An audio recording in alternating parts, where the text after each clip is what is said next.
दोस्तों यूपी में धर्मांतरण का बहुत बड़ा पर्दाफाश हुआ है और इस धर्मांतरण के पीछे जो शख्स था उसका नाम था झांगुर बाबा।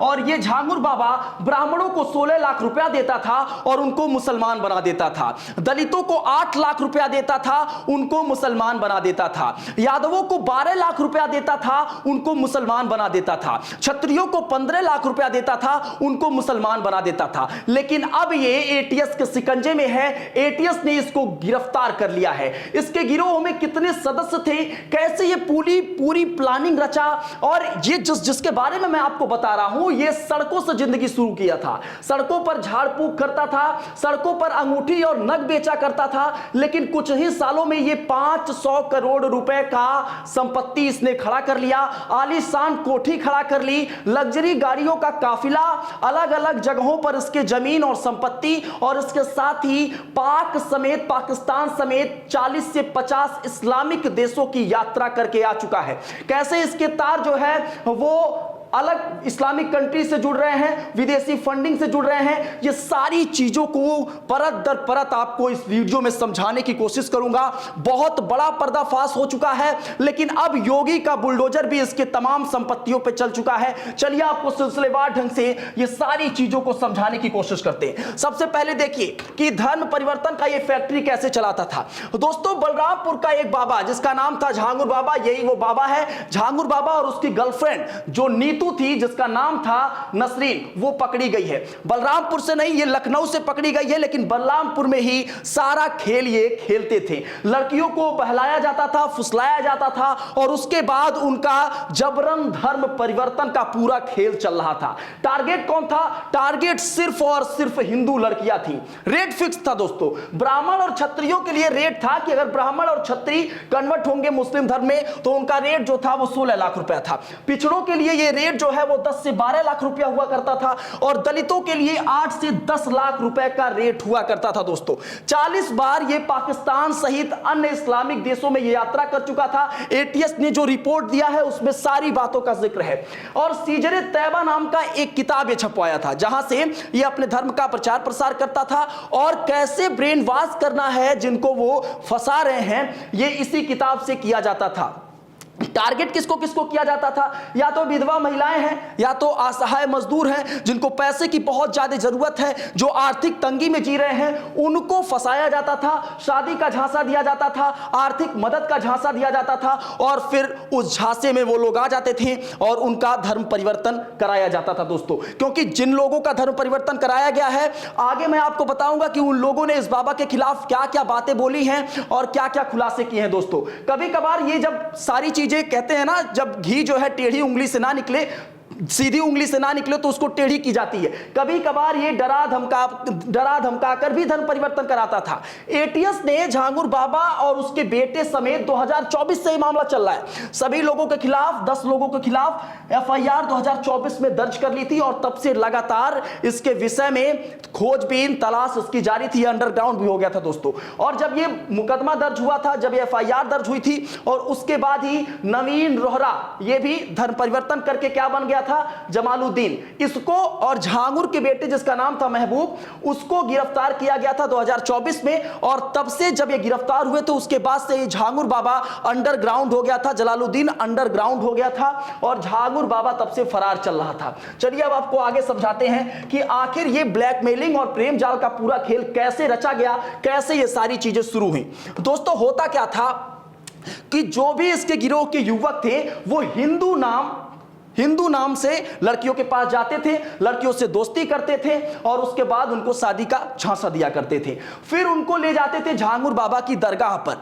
बलरामपुर में उसका दरगाह है, बहुत बड़ा, 3 बीघे में उसका पूरा कोठी है, और उसी कोठी के अंदर धर्म परिवर्तन का पूरा खेल चल रहा था। जहां पर करवाया जाता था धर्म परिवर्तन उसकी दरगाह पर, जैसे ही लड़की फंसती उसका नाम बदलकर मुस्लिम लगा दिया जाता, उसका नाम मुस्लिम रख दिया जाता। फिर धमकी दी जाती थी कि यदि मना किया तो फर्जी फर्जी मुकदमे में परिवार को फंसा देंगे। और इसका न्यायालय तक पकड़ था, जज से भी इसका कांटेक्ट था, इसी वजह से ये फर्जी मुकदमे में फंसवाने की बात करता था और कई लोगों को फर्जी मुकदमे में फंसवा भी दिया था। चलिए आपको वो आगे मैं आपको समझाऊंगा, लेकिन अभी ये समझिए कि प्रेम जाल और ब्लैकमेलिंग का पूरा खेल कैसे चला। गुंजा गुप्ता इस केस की बहुत बड़ी उदाहरण है। गुंजा गुप्ता ने खुद कन्फेस किया है ये सारी चीजों को कि उसे अमित बनकर फंसाया गया था। एक अमित नाम का लड़का उसे फंसाया था, जिसका असली नाम था अलीना अंसारी, मतलब उसको अलीना अंसारी बना दिया गया था। गुंजा गुप्ता को एक अमित नाम का लड़का था, वो इसको फंसाया था। एक मुस्लिम लड़का था, लेकिन अमित नाम बनकर उसको फंसाया गया था और इसको गुंजा गुप्ता से अलीना अंसारी बना दिया गया था। और ये खुद गुंजा गुप्ता ने इन सारी चीजों को कन्फेस किया है। चलिए अब आपको ये समझाते हैं कि आखिर जिसके बारे में मैं आपके सामने इतनी बड़ाई कर रहा हूं वो आखिर है कौन, जिसका नाम क्या है और पूरी इसकी पहचान क्या है। चलिए आपको समझाते हैं। दोस्तों, जलालुद्दीन उर्फ झांगुर, और कई जगह इसको छांगुर भी कहा जा रहा है। अलग अलग आप आर्टिकल पढ़ेंगे, हो सकता है अलग अलग नाम हो, लेकिन जलालुद्दीन इसका नाम है और झांगुर बाबा इसको कहा जाता है। शुरू में क्या करता था, सड़कों पर जो अंगूठी बेचते हैं, जो नग बेचते हैं, जो कहते हैं कि अगर ये नग पहनिए तो आप बहुत धनवान हो जाएंगे, आपकी गरीबी की जो स्थिति है वो बढ़िया हो जाएगी, आपकी मजबूत स्थिति हो जाएगी आर्थिक तौर पे, आपके घर पे कोई परेशानी चल रहा है, भूत प्रेत का साया चल रहा है, तो ये अंगूठी पहन लीजिए, सही हो जाएगा। ये सारी चीजें वो करता था और झाड़ फूक का भी खेल वो शुरू में किया करता था, एक छोटी सी झोपड़ी बनाकर। लेकिन देखते ही देखते वो 400 से 500 करोड़ रुपए का मालिक बन गया और तब जाके एटीएस की जब नजर पड़ी तो सारी चीजें निकलकर सामने आई। झांगुर बाबा बलरामपुर के रहरा माफी गांव का है और ये गैड़ास थाने के पास पड़ने वाला एक गांव है। विदेशी फंडिंग से सिर्फ एक साल में बताएं तो 100 करोड़ रुपए की संपत्ति इसने अर्जित की और अपने और फर्जी संस्थान के नाम पर ये 40 अकाउंट खुलवाता था और इन्हीं के जरिए विदेश से फंडिंग आती थी। लखनऊ निवासी गुंजा गुप्ता, जिसका मैं इसके पहले जिक्र किया, उन्होंने बताया कि अबू अंसारी नाम का, मैं अभी नाम मिस कर रहा था, अबू अंसारी नाम के एक मुस्लिम ने अमित बनकर इनको फंसाया और झांगुर बाबा के पास जब ले गया तो उसके बाद सुरक्षा, पैसे और तमाम चीजों की लालच देके उससे शादी कर ली। एटीएस को सूचना मिली थी 2024 में, जैसा कि मैंने आपको बताया कि 2024 में ही 10 लोगों के ऊपर एफआईआर दर्ज हो गई थी। 2 लोग उसके बाद पकड़े गए थे और उसके बाद तब से झांगुर बाबा जो है वो फरार चल रहा था, अंडरग्राउंड चल रहा था। ये तमाम चीजों को जब एटीएस की भनक ली कि संगठित गिरोह चल रहा है और इसके गिरोह में 18 सदस्य हैं, एटीएस ने रिपोर्ट सौंपी है, उसमें जिक्र किया है कि 18 सदस्य इसके पूरे गिरोह में थे।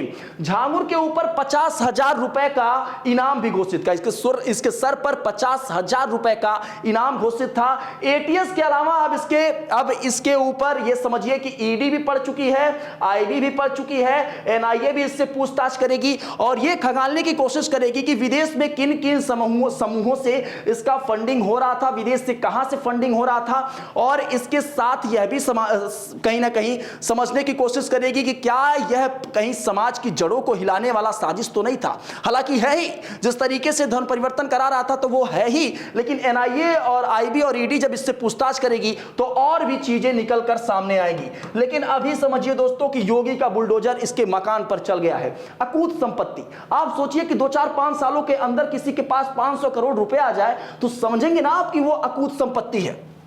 दोस्तों, कैसे ये इतना सब करोड़ों की संपत्ति अर्जित किया वो समझिए। ये आप देखिए इसका मकान, इसकी कोठी देखिए, यहीं पे सारे धर्म परिवर्तन का खेल चल रहा था।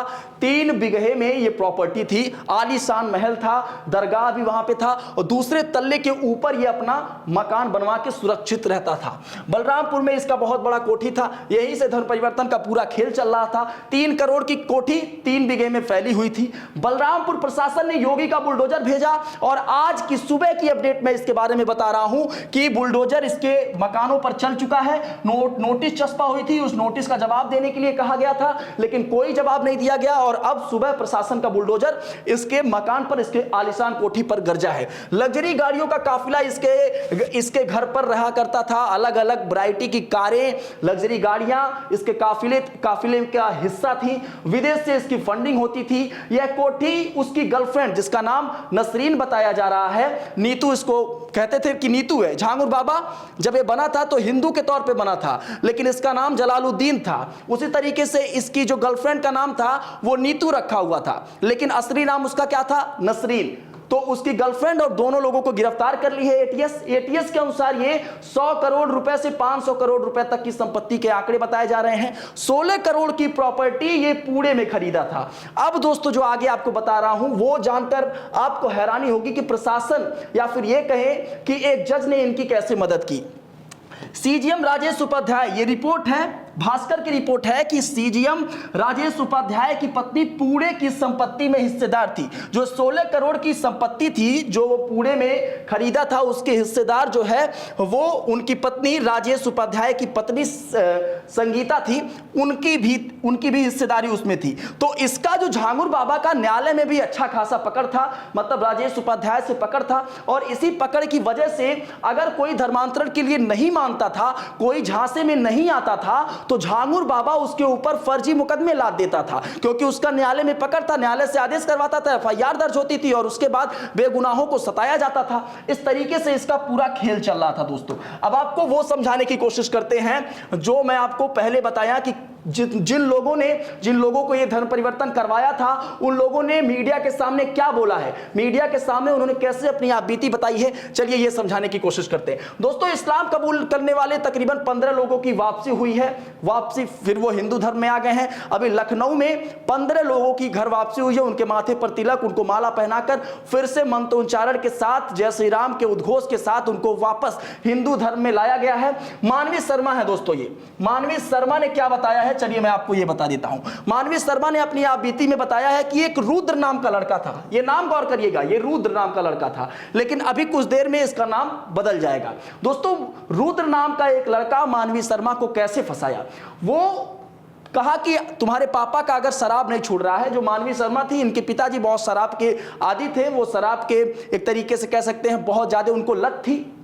तो उस शराब को छुड़वाने के लिए ये उस लड़के से मुलाकात करती हैं, इनकी मम्मी भी मुलाकात करती हैं, क्योंकि ये बाबा कहता है कि बाबा जो है वो सारी चीज़ों को ठीक कर देंगे। तो बाबा से जब ये इनका परिवार मिलता है, मतलब मानवी शर्मा मिलती हैं और उनकी जो माता जी मिलती हैं, तो उनको एक ताबीज़ दिया जाता है। फिर अगली बार रुद्र कहता है कि कानपुर में बाबा की सभा लगी है, वहाँ पे आओ। तो उसके बाद रुद्र जो है कानपुर में इनको मिलवाने के लिए लेके जाता है और वहीं पे सारा खेल होता है कि बाबा के सामने, झांगुर बाबा के सामने जबरदस्ती रुद्र जो है वो शादी कर लेता है। और तब पता चलता है मानवी शर्मा को कि रुद्र जो है वो रुद्र शर्मा नहीं है, बल्कि मेराज अंसारी है। ये मेराज अंसारी था और मेराज के सभी भाई, ये मानवी बता रही है कि मेराज के सभी भाई हिंदू लड़कियों से शादी किए हुए हैं। मुस्लिम होने का जब मानवी शर्मा को पता चला कि वो मुस्लिम है, तो वो वापस अपने पापा के पास लौट आई। फिर रुद्र वहां पे गया और उनसे, उसके पिताजी से कहा कि आपकी जो दूसरी छोटी लड़की है उससे भी मेरी शादी करवा दीजिए और शादी करवाने के बाद दोनों को हम एक साथ रखेंगे। तो ये सारी चीजें चली। तो उसके बाद मानवी के पिता ने उसको धक्का दिया या मारा, उसके बाद उसकी जान चली गई। किसकी? रुद्र की जान चली गई, जिसका नाम था मेराज अंसारी, उसकी जान चली गई। और अब इसी केस में जो है उनके माता पिता भी जेल के अंदर है। मानवी के माता पिता जेल के अंदर हैं, लेकिन मानवी जो है अब वापस हिंदू धर्म अपना चुकी हैं। ये पूरा खेल चल रहा था दोस्तों। बलरामपुर के एक आदमी ने क्या कन्फेस किया है वो समझ लीजिए। बलरामपुर के एक आदमी जिसका नाम था हरजीत, उसने क्या कहा है, कैसे फर्जी मुकदमे में फंसाया जाता है, जरा दास्तान सुनिए। बलरामपुर के हरजीत ने कहा कि झांगुर ने मेरे ऊपर धर्म बदलने का दबाव बनाया, नागपुर से सुपरवाइजर की नौकरी दिलवाने का झांसा दिया, मैं नहीं माना था, लेकिन मेरे ऊपर 2-2 झूठे मुकदमे चलवा दिए। मैं आपसे बोला ना कि इसका न्यायालय तक पकड़ था, तो न्यायालय से आदेश करवाता था, उसके बाद थाने में मुकदमा दर्ज हो जाता था। इसके बाद बाबा ने रातों रात 3 लोग भेजे, मैं उसके पास गया, उसने कहा कि 2.5 लाख रुपया ले लो, मतलब 2.5 लाख रुपया तुम्हें दिए जाएंगे और मुकदमे भी वापस हो जाएंगे, तुम धर्म बदल लो। और मजबूरी में हरजीत ने धर्म बदल ली और हरजीत अब धर्म बदलने के बाद फिर से वापस अभी 15 लोगों को वापस जो अपने धर्म, हिंदू धर्म में आए हैं, उनमें से हरजीत भी थे। दोस्तों ये पूरी कहानी बलरामपुर से शुरू हुई थी। एक छोटा सा, एक कह सकते हैं सड़क पर रहने वाला एक व्यक्ति, जो अंगूठी और नग बेचा करता था, झाड़ फूक किया करता था, वो सिर्फ कुछ ही सालों में कैसे 500 करोड़ रुपए की संपत्ति, आलीशान महल, कोठी, लग्जरी गाड़ियों का पूरा एक तरीके से कह सकते हैं अपना व्यवस्था कर लिया। विदेशों से उसकी फंडिंग होती थी। एटीएस अब उसको रडार में ले ली है, उसको जेल भेज दी है, उसकी सुनवाई हो रही है, लगातार केस चल रहे हैं। और उसके साथ ही सबसे बड़ी बात कि अब योगी आदित्यनाथ का, योगी सरकार का, बीजेपी का बुलडोजर जो है वो अब बलरामपुर के उसके आलीशान कोठी जहां से सारी नेटवर्क को संचालित करता था, उसके ऊपर बुलडोजर चल चुका है। दोस्तों, कैसी लगी जिस तरीके से मैंने आपको इसको बताया? अगर आपके आसपास भी कोई ऐसा है तो पुलिस को सूचित जरूर करें। अगर आपको कोई ऐसा संदिग्ध दिखाई देता है तो पुलिस को सूचित जरूर करें। दोस्तों, नमस्कार।